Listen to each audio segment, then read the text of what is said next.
Hi friends, coming to you again from Portland, Oregon at General Conference 2016. I hope you're doing well. I know many of you are praying for us and for the church, and I thank you for that. Our church, the United Methodist Church, is in trouble, and that's becoming more and more apparent every day of General Conference. There are many things to celebrate that Methodists are doing all over the world in the name of Christ. But in terms of our being one church that has a united voice for the historic Christian faith, one church that's united in mission and purpose, we are seeing evidence every day of just how difficult it is to be that church.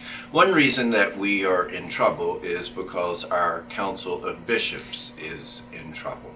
Yesterday, a demonstration took place by a group of people representing Black Lives Matter.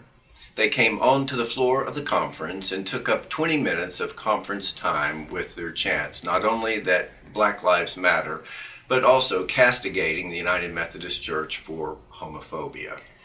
Now, the reason that this is worth mentioning is because that group was invited onto the conference floor by the presiding bishop. Why that is disturbing is that we had been told by one of our bishops that the decision had been made that there would be no separate deals made with protesters this year that would allow them to come onto the floor to break the bar of the conference and take up precious time. That has happened before in the past, and it has made the bishops appear as if they are not fair arbiters because they are giving voice to certain groups but withholding it from others, at least in the form of protest.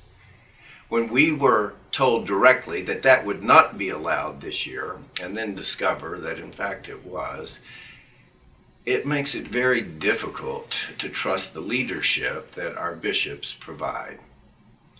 We had hoped for better. We and the entire church deserve better. Not just those of us who are conservative, but centrist and even some liberals are wondering why the bishops would allow this, and more importantly, why they would tell us one thing and then do just the opposite. This morning, the president of the Council of Bishops, Bishop Bruce O., made a very honest but sad statement. He announced that the Council of Bishops had been asked to create a commission that would allow United Methodists of different theological persuasions the possibility of moving into a direction where each group could be true to what they believe that God was calling them to do, possibly resulting in some kind of separation. His statement came after several conversations of leading United Methodists representing all different persuasions.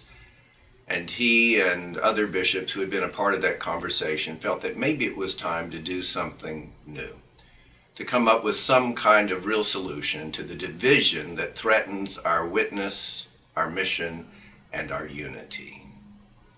But the Council of Bishops, according to Bishop O., was simply not prepared, not able to give the kind of leadership that we need at this time. This is incredibly disappointing.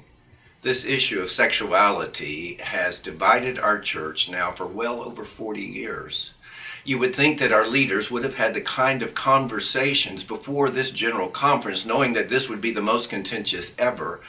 They would have had the kinds of conversations that would have allowed them to be ready for a moment like this, to give leadership, rather than abdicating that role and simply saying, as Bishop O did, we are here to facilitate. What we need are not facilitators.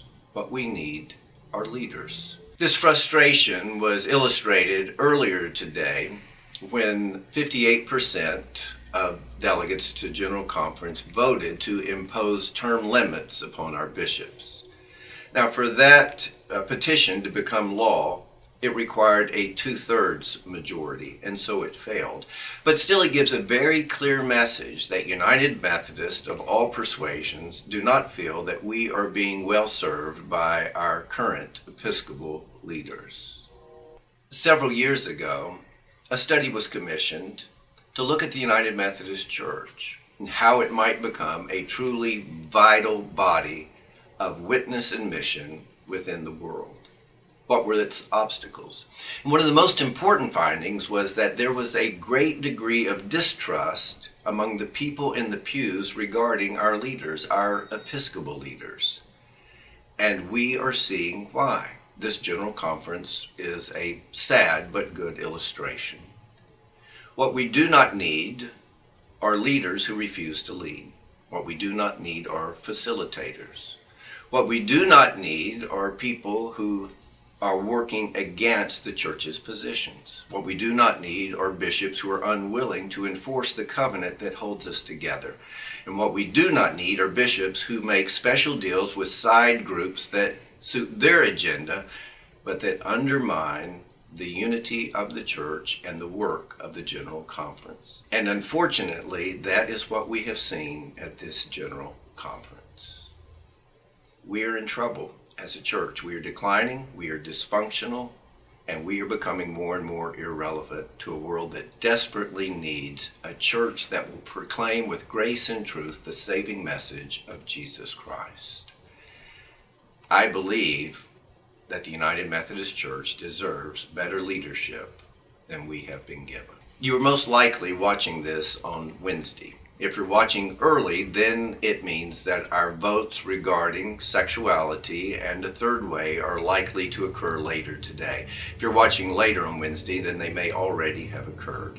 But these will be very important votes, whether or not we will continue to define marriage as one man and one woman, and whether or not we will allow every Methodist pastor to determine whether or not he or she will marry gay couples, and whether or not different regions of the country will be able to ordain practicing gay persons. I hope you will pray that we will remain united in our biblical beliefs regarding sexuality in marriage. A third way would be disastrous. If we are one church, we cannot act as if we are two. If we are two churches, we are at a point where we should no longer pretend that we are one. We will give you an update tomorrow on those important votes. Please continue to pray for us, to pray for General Conference, and please continue to check out MethodistCrossroads.org. You'll receive the latest information there. God bless you.